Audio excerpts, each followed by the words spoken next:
Hello everyone, good morning all of you. स्वागत करता हूं आप सभी का ऑनलाइन स्टडी में। आज है संडे फ्रेंड्स, और आप सभी को पता है कि इस चैनल पे मैं वीकली करंट अफेयर्स के बारे में बात करता हूं हर संडे के दिन। तो आज इस वीडियो में हम लोग बात करने वाले पिछले एक वीक यानी कि 19 अप्रैल से लेकर के 25 अप्रैल तक की जो भी मोस्ट इंपॉर्टेंट क्वेश्चन है वो मैं आपके साथ डिस्कस करूंगा। तो आज इस वीडियो को कंप्लीटली एंड तक देखिए। जो भी क्वेश्चन मैं आपके साथ डिस्कस करने वाला हूँ वो बहुत इंपॉर्टेंट है।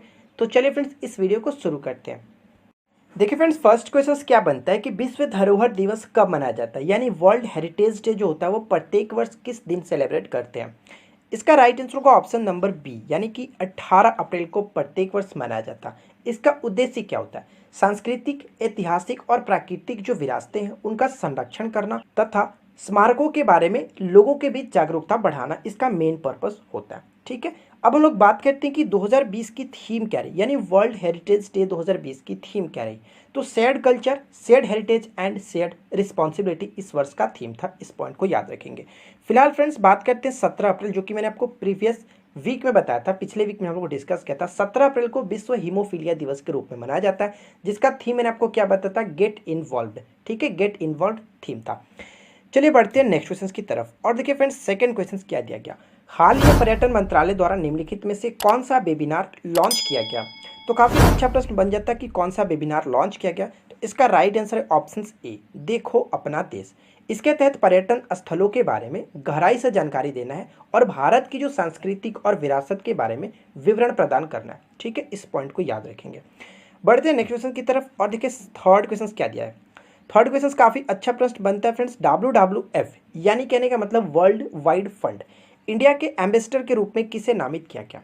इस क्वेश्चन का राइट आंसर होगा ऑप्शन नंबर डी, यानी कि विश्वनाथन आनंद। विश्वनाथन आनंद जो कि चेस प्लेयर है और काफी फेमस प्लेयर है। ठीक है, इनकी एक बुक लॉन्च हुई थी हाल ही में, जो कि दिसंबर 2019 में कह सकते हैं, फर्स्ट पब्लिश हुआ था 2019 में। ठीक है, और उस बुक का नाम क्या था, जो कि आप स्क्रीन पे देख सकते हैं friends, mind master lessons from A champions life. ठीक है, mind master lessons from a champions life इनकी बुक का नाम था। बहुत इंपॉर्टेंट बुक है, इस चीज को याद रखेंगे।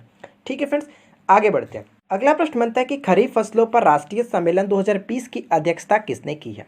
काफी अच्छा प्रश्न बनता है। इस क्वेश्चन का राइट आंसर होगा ऑप्शन बी, नरेंद्र सिंह तोमर। ठीक है फ्रेंड्स, ऑप्शन बी करेक्ट हो जाता है। अब मैं आपको बता दूं फ्रेंड्स, इस सम्मेलन में किसानों की आय दोगुना करने और खरीफ का जो फसल है उसके लक्ष्य को प्राप्त करने के उपायों पर चर्चा की गई है। तो ये पॉइंट इंपॉर्टेंट बनता है, याद रखेंगे। ठीक है फ्रेंड्स, अब एक चीज़ मैं आपको और क्लियर कर दूं। इस सम्मेलन में, यानी फ्रेंड्स इस सम्मेलन में 2020 से लेकर के 21 तक का जो लक्ष्य रखा गया वो खदान लक्ष्य कितना रखा गया? 298 मिलियन टन। ठीक है, 298 मिलियन टन निर्धारित किया गया। पिछले वर्ष के बारे में बात करें तो पिछले वर्ष 2019-20 के अगर देखें तो उस समय रखा गया था 291 टन का लक्ष्य। इस बार 298 मिलियन टन का लक्ष्य रखा गया। ठीक है, अगर बाकी ऑप्शंस के बारे में देखें, जैसे यहाँ पे निर्मला सीतारमण के बारे में अगर देखें तो ये हाल ही में चर्चा में क्यों थी? क्योंकि कोविड-19 से लड़ने के लिए प्रधानमंत्री गरीब कल्याण योजना की शुरुआत जो कि निर्मला सीतारमण ने किया है। तो इस पॉइंट को भी आप याद रखेंगे। ठीक है फ्रेंड्स, अगर थावरचंद गहलोत के बारे में अगर मैं आपको बताऊं, अगर आपने हमारी पहले की वीडियो को देखा होगा वीकली करंट अफेयर्स के बारे में, तो आपको पता होगा फ्रेंड्स कि थावरचंद गहलोत के बारे में काफ़ी अच्छे से एक्सप्लेन किया था। जो मोदी जी की पुस्तक थी एग्जाम वॉरियर, इन्होंने ब्रेल संस्करण का जारी किया था जयपुर में। तो इस चीज़ को भी याद रखेंगे, थावरचंद गहलोत। क्लियर फ्रेंड्स, बढ़ते हैं नेक्स्ट क्वेश्चन की तरफ। अगला प्रश्न बनता है कि किस अंतर्राष्ट्रीय संगठन ने अपनी रिपोर्ट वर्ल्ड इकोनॉमिक आउटलुक का नवीनतम संस्करण जारी किया? और ये काफ़ी इंपॉर्टेंट क्वेश्चन है फ्रेंड्स। ऐसे पूछा जाता है कि वर्ल्ड इकोनॉमिक जो आउटलुक रिपोर्ट होता है वो प्रत्येक वर्ष किसके द्वारा जारी किया जाता है? तो इसका राइट आंसर होता है ऑप्शन नंबर, जो कि बिल्कुल करेक्ट है, सी, अंतर्राष्ट्रीय मुद्रा कोष यानी कि इंटरनेशनल मॉनेटरी फंड, IMF के द्वारा प्रत्येक वर्ष जारी किया जाता है। इस रिपोर्ट में जो IMF ने ये कहा कि लॉकडाउन के बीच बीत वर्ष 2020-21 में भारत की जो सकल घरेलू उत्पाद है यानी कि GDP का विकास दर है वो 1.9% तक कम कर दिया गया। ठीक है, लेकिन ऐसा भी अनुमान इन्होंने लगाया, यानी कि IMF ने ऐसा भी कहा है कि अगले वर्ष 2021-22 में GDP का जो विकास दर होगा 7.4% तक हो जाएगा। तो इस पॉइंट को भी आप याद रखेंगे। अच्छा, आपने कई बार यहाँ पे देखा कि मैंने IMF वर्ड यूज़ किया। आपको फ्रेंड्स बताना, IMF जो आप देख रहे हैं इंटरनेशनल मॉनेटरी फंड, इसके बारे में आपको काफ़ी अच्छे तरीके से नीचे कमेंट करके बताना है कि इसकी स्थापना कब की गई थी, इसका हेडक्वार्टर कहाँ पे पड़ता है। ठीक है, चलिए बढ़ते हैं नेक्स्ट क्वेश्चन की तरफ। अगला प्रश्न बनता है कि सरकार ने आसान एग्री ट्रांसपोर्टेशन के लिए कौन सा एप्लीकेशन लॉन्च किया है। काफ़ी अच्छा प्रश्न बनता है कि आसान एग्री ट्रांसपोर्टेशन के लिए सरकार के द्वारा हाल ही में एक एप्लीकेशन लॉन्च किया गया और उस एप्लीकेशन का नाम क्या है, कृषि रथ। ठीक है फ्रेंड्स, ऑप्शन बी बिल्कुल करेक्ट आंसर हो जाएगा। मैं आपको बता दूं फ्रेंड्स कि भारत सरकार ने किसानों को अपनी जो कृषि उपज को मंडियों तक पहुंचाने में मदद करने के लिए कृषि रथ एप्लीकेशन को लॉन्च किया गया। बहुत अच्छा प्रश्न बन जाता है, याद रखेंगे। ठीक है, देखिए नेक्स्ट क्वेश्चन क्या दिया गया। अगला प्रश्न बनता है कि हाल ही में डेमो 2, ठीक है फ्रेंड्स, डेमो 2 जो मिशन अंतरिक्ष यात्रियों को अंतरिक्ष में भेजने के लिए एक मिशन की घोषणा किसके द्वारा की गई है। तो डेमो 2 जो मिशन है ये किसके द्वारा भेजा जाएगा, तो इसका राइट आंसर होगा ऑप्शन ए, नासा के द्वारा। ठीक है फ्रेंड्स, नासा ने ऐसा घोषणा किया कि 27 मई 2020 को अंतरिक्ष यात्रियों की उड़ान को लॉन्च करेगा और इस मिशन में किस रॉकेट का उपयोग किया जाना है, तो आपको याद रखना है फाल्कन 9। ठीक है फ्रेंड्स, फाल्कन 9 रॉकेट का उपयोग किया जाना है और इस मिशन को स्पेस एक्स के द्वारा लॉन्च किया जाएगा। स्पेस एक्स के रिलेटेड क्वेश्चंस पूछे जा सकते हैं कि स्पेस एक्स के संस्थापक कौन है, तो एलन मस्क। आप इस चीज़ को याद रखेंगे। ठीक है फ्रेंड्स, चलिए देखिए नेक्स्ट क्वेश्चन क्या दिया गया। अगला प्रश्न बनता है कि अरुणाचल प्रदेश में बॉर्डर रोड्स ऑर्गेनाइजेशन द्वारा निर्मित दापोरिजो पुल किस नदी पर बनाया गया। काफ़ी अच्छा प्रश्न है। दापोरिजो पुल है जो किस नदी पर बनाया गया, किसके द्वारा, तो BRO के द्वारा। यानी फ्रेंड्स BRO का मतलब बॉर्डर रोड्स ऑर्गेनाइजेशन। ठीक है, इस क्वेश्चन का राइट आंसर होगा ऑप्शन नंबर ए, यानी कि सुबनसिरी नदी पर बनाया गया। ऑप्शन ए बिल्कुल करेक्ट है, याद रखेंगे। ठीक है, पेमा खांडू ने सुबनसिरी नदी पर जो कि एक पुल का उद्घाटन किया। काफ़ी अच्छा प्रश्न बनता है, इस चीज़ को याद रखेंगे। बढ़ते हैं फ्रेंड्स नेक्स्ट क्वेश्चन की तरफ और देखिए अगला प्रश्न क्या दिया गया। नेक्स्ट क्वेश्चन हमारा बनता है कि विश्व पृथ्वी दिवस का विषय क्या था। तो सबसे पहले आपको यह पता होना चाहिए कि विश्व पृथ्वी दिवस प्रत्येक वर्ष कब मनाया जाता है, तो 22 अप्रैल को प्रत्येक वर्ष सेलिब्रेट किया जाता है। ठीक है फ्रेंड्स, 22 अप्रैल को। और इस वर्ष की जो थीम रहा वो रहा क्लाइमेट एक्शंस। ऑप्शन सी बिल्कुल करेक्ट आंसर हो जाएगा। पर्यावरण संरक्षण को प्रदर्शित करने के लिए प्रत्येक वर्ष ये मनाया जाता है, इस पॉइंट को याद रखेंगे। और सबसे पहला कब मनाया गया था, तो 1970 से ये मनाया जा रहा है। 1970 में पहली बार मनाई गई थी और इस वर्ष जो मनाया गया ये 50वीं वर्षगांठ थी। तो ये पॉइंट आप याद रखेंगे। डायरेक्ट पूछा जा सकता है कि 2020 में मनाया गया विश्व पृथ्वी दिवस कौन सा वर्षगांठ था, तो 50वां वर्षगांठ था। ठीक है फ्रेंड्स, अगर हम लोग बात करें कि 22 मार्च जो कि ये भी फेमस होता है, तो 22 मार्च जो होता है फ्रेंड्स ये विश्व जल दिवस होता है और इसकी थीम क्या थी, तो जल संसाधनों पर जलवायु परिवर्तन का प्रभाव। ये दोनों पॉइंट्स आप याद रखेंगे। क्लियर, एक बार मैं फिर से रिपीट कर देता हूँ। इस वर्ष का जो थीम था 22 मार्च यानी कि विश्व जल दिवस का, वो क्या था, जल संसाधनों पर जलवायु परिवर्तन का प्रभाव। क्लियर, आगे बढ़ते हैं। अगला प्रश्न बनता है कि राष्ट्रपति के नए सचिव के रूप में किसे नियुक्त किया गया। काफ़ी अच्छा प्रश्न है फ्रेंड्स कि राष्ट्रपति के नए सचिव बने हैं और उनका नाम क्या है, तो इसका राइट आंसर होगा ऑप्शन नंबर जो कि बिल्कुल करेक्ट है बी, कपिल देव त्रिपाठी। ठीक है फ्रेंड्स, कपिल देव त्रिपाठी कौन है, तो ये पूर्व IAS अधिकारी हैं और ये किसका स्थान ग्रहण करेंगे, तो संजय कोठारी जी का स्थान ग्रहण करेंगे कपिल देव त्रिपाठी। ठीक है फ्रेंड्स, ऑप्शन भी करेक्ट हो जाता है। बढ़ते हैं नेक्स्ट क्वेश्चन की तरफ और देखिए फ्रेंड्स अगला प्रश्न क्या दिया गया कि हाल ही में किस राज्य ने आंगनबाड़ी कार्यकर्ताओं के लिए मुख्यमंत्री कोविड-19 योजना कल्याण योजना शुरू की है। काफ़ी अच्छा प्रश्न बनता है। देखिए इस क्वेश्चन का राइट आंसर क्या होगा। इसका राइट आंसर है फ्रेंड्स ऑप्शन नंबर जो कि बिल्कुल करेक्ट है ए, मध्य प्रदेश। ठीक है फ्रेंड्स, मध्य प्रदेश इसका राइट आंसर हो जाएगा। इस योजना के तहत लगभग 1 लाख आंगनबाड़ी जो कार्यकर्ता है उनको लाभान्वित किया जाना है। ये पॉइंट याद रखेंगे। यहाँ पे हम लोगों ने बात किया फ्रेंड्स मुख्यमंत्री से रिलेटेड, तो यानी कि मध्य प्रदेश के मुख्यमंत्री वर्तमान में कौन है, शिवराज सिंह चौहान, जिन्होंने किसका स्थान ग्रहण किया, तो कांग्रेस के जो नेता थे कमलनाथ, उनका स्थान इन्होंने ग्रहण किया। ठीक है, उन्होंने अपना इस्तीफा दे दिया था। उसके बाद शिवराज सिंह चौहान जो कि मध्य प्रदेश के चौथी बार ये मुख्यमंत्री बने हुए। राज्यपाल के बारे में बात करें तो यहाँ के राज्यपाल कौन है, लालजी टंडन, जो कि पहले बिहार के राज्यपाल थे। ठीक है फ्रेंड्स, अगर हम लोग बात करें यहाँ के लोकसभा में सीटों की संख्या कितनी है, तो 29 लोकसभा में सीटों की संख्या और राज्यसभा में सीटों की संख्या होता है 11। इन दोनों पॉइंट्स को भी आप याद रख लेंगे। बढ़ते हैं नेक्स्ट क्वेश्चन की तरफ और देखिए फ्रेंड्स अगला क्वेश्चन क्या दिया गया। काफ़ी अच्छा प्रश्न, नेक्स्ट क्वेश्चन देखिए। नेक्स्ट क्वेश्चन क्या दिया गया कि मैटन हॉर्न पर्वत जो है वो हाल ही में चर्चा में था, ये किस महाद्वीप में स्थित है। काफ़ी अच्छा प्रश्न फ्रेंड्स, मैटर हॉर्न पर्वत जो है हाल ही में चर्चा में था, तो ये किस महाद्वीप में स्थित है। इसका राइट आंसर होगा ऑप्शन बी, यूरोप में स्थित है। अब ये यूरोप में स्थित है तो ये मैं आपको बता दूं कि ये जो होता है स्विट्जरलैंड और इटली के बीच पड़ता है, यानी कह सकते हैं कि आल्प्स पर्वत श्रेणी के एक प्रसिद्ध पर्वत है। ठीक है फ्रेंड्स, अब बात करते हैं कि ये चर्चा में क्यों था। तो चर्चा में इसका ये इसलिए था फ्रेंड्स कि इस पर्वत पर कोविड-19 महामारी से लड़ने में भारत के साथ अपनी एकजुटता व्यक्त करने के लिए भारतीय ध्वज को इस पर्वत पर प्रकाशित किया गया था, जो कि आपने काफ़ी देखा भी होगा, ये वायरल भी हुआ था, बहुत व्हाट्सएप पे आपको मिला होगा देखने को। तो फिलहाल इस क्वेश्चन का राइट आंसर क्या है? यूरोप। ठीक है फ्रेंड्स, ऑप्शन भी बिल्कुल करेक्ट आंसर हो जाता है। देखिए अगला क्वेश्चन क्या दिया गया। नेक्स्ट क्वेश्चन हमारा बनता है कि भारत के किस आईआईटी ने डिजिटल स्टेथोस्कोप तैयार किया है जो कि दूर से ही धड़कन की आवाज़ सुन सकता है? काफ़ी अच्छा प्रश्न बन जाता है। इस क्वेश्चन का राइट आंसर क्या होगा? ऑप्शन ए यानी कि आईआईटी बॉम्बे। ठीक है फ्रेंड्स, आईआईटी बॉम्बे ने ये बनाया, विकसित किया, जो कि दूर से ही यानी कि डिजिटल स्टेथोस्कोप है जो कि दूर से ही धड़कन की आवाज़ को सुन सकता है। काफ़ी अच्छा प्रश्न है, याद रखेंगे। देखिए नेक्स्ट क्वेश्चन क्या बनता है। अगला प्रश्न ये फ्रेंड्स कि औषधीय उपयोग के लिए भांग को वैध बनाने वाला पहला अरब देश कौन सा है? यहाँ पे कभी कभी भांग ना लिख के मारिजुआना भी लिखेगा, तो आप ध्यान में रखेंगे मारिजुआना को ही भांग कहा जाता है। ठीक है, इस क्वेश्चन का राइट आंसर है ऑप्शन नंबर डी यानी कि लेबनान। देखिए फ्रेंड्स, मैं आपको बता दूं कि औषधीय और औद्योगिक उद्देश्यों के लिए भांग की खेती यानी कि मारिजुआना, ठीक है, मारिजुआना भी कहते हैं, मारिजुआना की खेती को वैध बनाने के लिए लेबनान ऐसा पहला देश बन गया। इससे पहले लेबनान में जो भांग की खेती थी वो अवैध था। ठीक है फ्रेंड्स, उस चीज़ को आप याद रखेंगे। देखिए एक चीज़ मैं आपको और क्लियर कर दूं, मोरक्को और अफगानिस्तान के बाद जो भांग की आपूर्ति के मामले में लेबनान जो है वो थर्ड कंट्री है। ठीक है, अगर हम लोग बात करें यहाँ पे लेबनान से रिलेटेड एक और पॉइंट्स थे, जैसे कि इसकी जो राजधानी होती है वो क्या होती है, तो राजधानी इसका ध्यान रखना आपको बेरूत, और इसकी मुद्रा क्या होती है? लेबनानी पाउंड। ठीक है, इन दोनों पॉइंट्स को याद रखेंगे। अगला प्रश्न बनता है फ्रेंड्स कि किस राज्य सरकार ने शिक्षा प्रदान करने के लिए संपर्क दीदी ऐप लॉन्च किया? तो संपर्क दीदी ऐप लॉन्च किया गया उत्तराखंड की सरकार के द्वारा। ऑप्शन सी बिल्कुल करेक्ट आंसर हो जाता है। उत्तराखंड के शिक्षा विभाग ने मोबाइल एप्लीकेशन संपर्क दीदी लॉन्च किया, जिसके माध्यम से फ्रेंड्स छात्र लॉकडाउन के दौरान अपने घरों में रहकर ही एनिमेटेड एक्सप्लेनेशन प्राप्त कर सकते इस एप्लीकेशन के थ्रू। इस पॉइंट को याद रखेंगे। उत्तराखंड से रिलेटेड हम लोगों ने कई बार कई पॉइंट्स डिस्कस किया है, तो चलिए एक एक करके एक और देख लेते हैं। जैसे फ्रेंड्स हाल ही में एक पॉइंट्स जो कि काफ़ी फेमस हुआ था कि एससी और एसटी के लिए उत्तराखंड की सरकार ने सरकारी नौकरी में पदोन्नति को समाप्त कर दिया। इस पॉइंट को याद रखेंगे।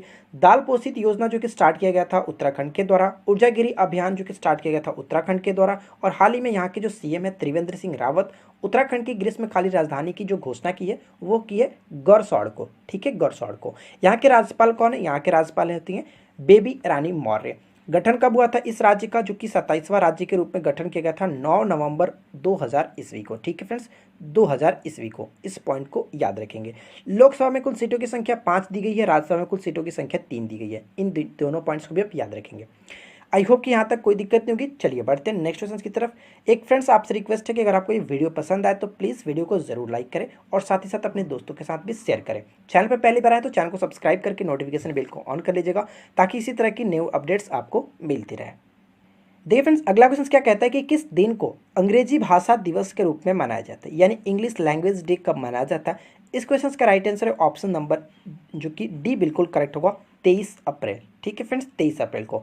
इसकी स्टार्टिंग कब से की गई थी? तो ये 2010 से प्रत्येक वर्ष मनाया जाता है, ये पॉइंट याद रखेंगे, और वैश्विक संचार विभाग के द्वारा ये मनाया जाता है। ठीक है, एक चीज़ मैं आपको और बता दूं कि 23 अप्रैल को एक चीज़ और मनाया जाता है, विश्व पुस्तक और कॉपीराइट दिवस। ठीक है, जो कि 1995 से प्रत्येक वर्ष मनाया जा रहा है। मैंने आपको क्या बताया? विश्व पुस्तक और कॉपीराइट दिवस जो कि 23 अप्रैल को ही मनाया जाता है 1995 से। इस पॉइंट को याद रखेंगे। देखिए नेक्स्ट क्वेश्चन क्या दिया गया। अगला प्रश्न बनता है कि यूनेस्को द्वारा किस शहर को विश्व पुस्तक राजधानी 2020 के रूप में नामित किया गया? इस क्वेश्चन का राइट आंसर होगा ऑप्शन नंबर बी, कुआलालंपुर। अब ये कुआलालंपुर क्या है? तो मलेशिया की राजधानी होती है कुआलालंपुर। आप इस पॉइंट्स को याद रखेंगे। ठीक है फ्रेंड्स, 2020 के रूप में जो कि यूनेस्को ने इसको पुस्तक राजधानी घोषित किया हुआ है कुआलालंपुर को। क्लियर? एक चीज़ मैं आपको और क्लियर कर दूं फ्रेंड्स कि 2019 के अगर बारे में बात करें कि 2019 में विश्व पुस्तक राजधानी यूनेस्को ने किसे घोषित किया था, तो यूएई का जो एक शहर है था उसका नाम क्या था? शारजाह। ठीक है, आपको पता होगा, कई बार आपने पढ़ा भी होगा, शारजाह को 2019 का विश्व पुस्तक राजधानी घोषित किया गया था। क्लियर? आगे बढ़ते हैं। देखिए नेक्स्ट क्वेश्चन क्या बनता है कि किस राज्य सरकार ने अप्था मित्र हेल्पलाइन की शुरुआत की है? अप्था मित्र जो हेल्पलाइन स्टार्ट करी गई है, ये करी गई है फ्रेंड्स कर्नाटक के द्वारा। यहाँ पे ऑप्शन नंबर डी बिल्कुल करेक्ट आंसर होगा, कर्नाटक के द्वारा। अब मैं आपको बता दूं कि सबसे पहले आप हेल्पलाइन नंबर भी आप याद रखना, तो आप हेल्पलाइन नंबर भी आप याद रखना, ठीक है। अब देखिए ये हेल्पलाइन नंबर क्यों बनाया गया, तो कोविड-19 से निपटने के सक्षम बनाने के लिए लोगों को इसको जो कि हेल्पलाइन नंबर स्टार्ट किया गया। कहने का मतलब ये हुआ कि लोगों को चिकित्सीय मार्गदर्शन और सलाह प्रदान करने के लिए इस हेल्पलाइन नंबर को स्टार्ट किया गया है कर्नाटक के सरकार के द्वारा, ठीक है फ्रेंड्स। थोड़ी सी जानकारी हम लोग कर्नाटक से ले लेते हैं, जैसे कि अगर बात करें यहाँ के सीएम कौन है, तो वर्तमान में यहाँ के सीएम है वीएस येदियुरप्पा। राज्यपाल के बारे में बात करें तो वजुभाई वाला, और लोकसभा में सीटों की संख्या कितनी दी गई है, 28, और राज्यसभा में कुल सीटों की संख्या 12। तो इन सारे पॉइंट्स को भी आप याद रखेंगे। देखिए नेक्स्ट क्वेश्चन क्या दिया गया।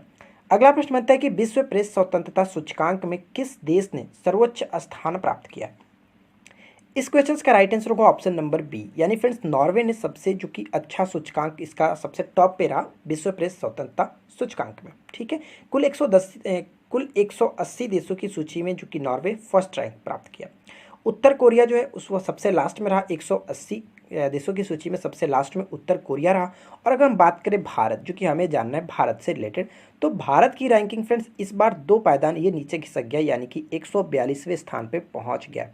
2019 में अगर हम बात करें 2019 में इसकी रैंकिंग क्या थी, तो 2019 में ये 140वें रैंक पे था। लेकिन 2018 में रैंकिंग की बात करें तो उस समय भी थोड़ा सा और भी अच्छा था, 138, लेकिन अब ये पीछे चला गया 142वें रैंक पे। तो ये पॉइंट याद रखेंगे, काफ़ी अच्छा प्रश्न बन सकता है कि 2020 में भारत की रैंक विश्व प्रेस स्वतंत्रता सूचकांक में क्या है, 142वां। क्लियर फ्रेंड्स, आगे बढ़ते हैं। अगला क्वेश्चन बनता है कि किस राज्य सरकार ने सुजलाम सुफलाम जल संचयन अभियान शुरू की है।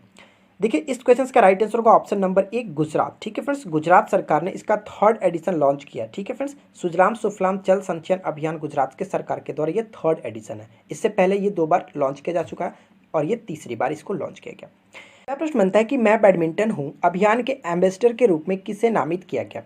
इस क्वेश्चन का राइट आंसर है ऑप्शन ए पीवी सिंधु को, ठीक है friends. World champions PV Sindhu को मैं बैडमिंटन हूँ अभियान का एम्बेसडर नामित किया गया। और ये अभियान जो है फ्रेंड्स किसके द्वारा स्टार्ट किया गया था, तो BWF यानी कि बैडमिंटन वर्ल्ड फेडरेशन के द्वारा शुरू किया गया। यह अभियान खिलाड़ियों को ईमानदारी से और अच्छे से खेलने की वकालत करने के लिए मंच प्रदान करता है, इस उद्देश्य से इसको स्टार्ट किया गया था। तो फिलहाल इस क्वेश्चन का राइट आंसर क्या होगा, पीवी सिंधु। याद रखेंगे, काफी अच्छा प्रश्न बन जाता है। नेक्स्ट क्वेश्चन क्या बनता है कि राष्ट्रीय पंचायती राज दिवस कब मनाया जाता है। इस क्वेश्चन का राइट आंसर होगा ऑप्शन नंबर डी, 24 अप्रैल को प्रत्येक वर्ष राष्ट्रीय पंचायती राज दिवस मनाया जाता है। राष्ट्रीय पंचायती राज दिवस संविधान के अधिनियम 1992 यानी कि 73वें संविधान संशोधन अधिनियम के तहत पारित किया गया था और उसी के उपलक्ष्य में प्रत्येक वर्ष 24 अप्रैल को ये मनाया जाता है। ये पॉइंट्स क्लियर हो गई। अब मैं आपको एक चीज़ और क्लियर कर दूं फ्रेंड्स कि राष्ट्रीय पंचायती दिवस के अवसर पर देश के सबसे बेहतर ग्राम पंचायतों को पंचायती राज मंत्रालय द्वारा राष्ट्रीय गौरव ग्राम सभा पुरस्कार से भी नवाजा जाता है, ठीक है। आगे बढ़ते हैं। अगला प्रश्न बनता है कि BRO द्वारा किस प्रोजेक्ट के तहत रावी नदी के पार अस्थायी कोसावाल पुल का निर्माण किया गया। इस क्वेश्चन का राइट आंसर होगा option number B, project Chetak के तहत यह निर्माण किया गया, ठीक है फ्रेंड्स। यह जो कोसावाल पुल है पंजाब के किसानों को अपनी कृषि या फिर अपनी फसल यह कोसावाल पुल जो होगा पंजाब के किसानों को अपनी फसल